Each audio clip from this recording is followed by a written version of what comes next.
नमस्कार दोस्तों, SMD channel के अंदर आपका बहुत बहुत स्वागत है। दोस्तों, इस वीडियो के अंदर हम बात करेंगे कैंप्स कंपनी के स्टॉक के बारे में। ये दोस्तों mutual fund transfer agency company है एक तरीके से। ये काफ़ी अच्छा कारोबार है, इनका बिजनेस मॉडल भी बहुत ही बढ़िया है फिलहाल के लिए।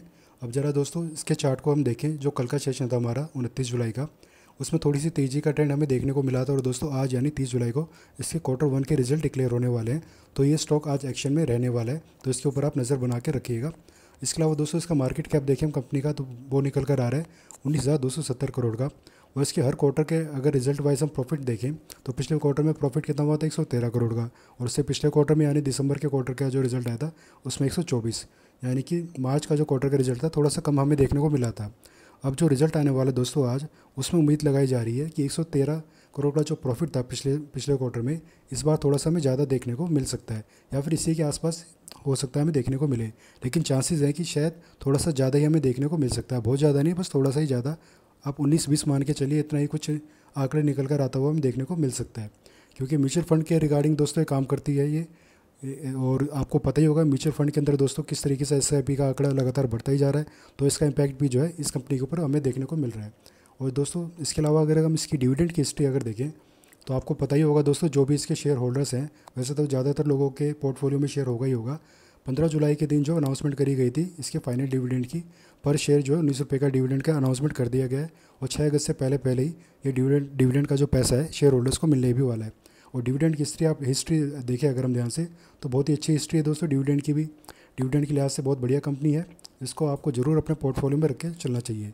अब दोस्तों जिन्होंने पहले के लेवल पर ही ख़रीदारी करके, मतलब सस्ते भाव पर अगर इसको ख़रीद के रखा हुआ है, और उनका जो लॉन्ग टर्म में क्या टारगेट निकल कर आ सकता है।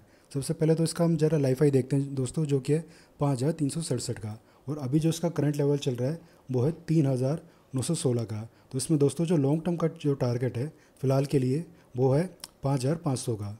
5,500 के टारगेट के लिए आप इसमें, जिन्होंने अभी तक ख़रीदारी नहीं करी है वो ख़रीदारी करके चल सकते हैं। 5,500 का टारगेट होगा दोस्तों लॉन्ग टर्म में, ये सबसे पहला टारगेट होगा। बाकी एक्चुअल में जो टारगेट है दोस्तों इसके 6,000 प्लस में ही है लॉन्ग टर्म के लिए।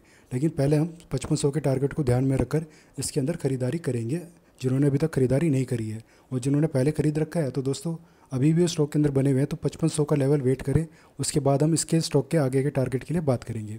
अभी दोस्तों हमारा डिमांड और सप्लाई जोन समझ लेते हैं, क्योंकि आज ये पूरे दिन एक्शन में रहने वाला स्टॉक। अगर रिजल्ट अच्छे आ गए तो दोस्तों इसका हमें थोड़ा सा ट्रेंड जो बदलता हुआ देखने को मिलेगा, यानी कि तेज़ी का ट्रेंड हमें देखने को मिल सकता है। तो दोस्तों पहले तो ज़रा डिमांड जोन देखते हैं हमारे कहाँ पर है, यानी कि मजबूत सपोर्ट लेवल जहाँ पर हमें खरीदारी करनी है स्टॉक को। मतलब 3,124 पर और 3,463, ये दो सपोर्ट लेवल हैं जो हमारा डिमांड जोन क्रिएट कर रहे हैं। इन्हीं लेवल्स के पास जब भी स्टॉक आपको देखने को मिलेगा तब आप इसमें ख़रीदारी करके चल सकते हैं।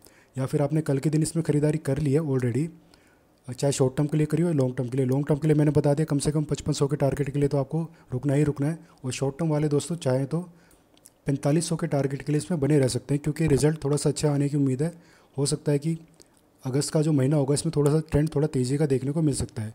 लेकिन दोस्तों मैं आपको एक बात और बता दूं, अगस्त के महीने में कोई नेगेटिव खबर भी निकल कर आ सकती है, स्पेशली टैरिफ के रिगार्डिंग। तो ऐसे में आपको पैनिक होकर इस स्टॉक से एग्जिट नहीं करना है, क्योंकि आपको मैंने बताया जैसे कि ये म्यूचुअल फंड के इंडस्ट्री की वो एक कंपनी है, वहाँ पर एक एजेंसी है जो ट्रांसफ़र का काम करती है म्यूचुअल फंड का।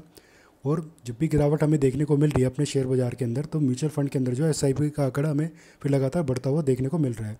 तो इस कंपनी में कोई ऐसी टेंशन वाली बात नहीं है। और मैंने आपको वीडियो के स्टार्टिंग में बताया था, बड़े बड़े जो प्लेयर्स होते हैं शेयर मार्केट के, वो भी इसको अपने पोर्टफोलियो में रखना पसंद करते हैं। तो इसका जो फ्यूचर बहुत ही ब्राइट है, और आने वाले टाइम में इसके टारगेट भी बहुत बड़े बड़े निकल कर आएंगे। हालांकि अभी के लिए मैंने आपको 5,500 का छोटा सा ही टारगेट बताया है, तो फिलहाल के लिए आप 5,500 के टारगेट के लिए खरीदारी करेंगे। करंट लेवल पर भी खरीदारी कर लिए तो कोई दिक्कत की बात नहीं है। लॉन्ग टर्म शॉर्ट टर्म दोनों के लिए मैंने आपको बता दिया। अब जो हमारा रेजिस्टेंस लेवल दोस्तों जो कि सबसे पहला है 4,440 का, और उसके बाद है 4,750।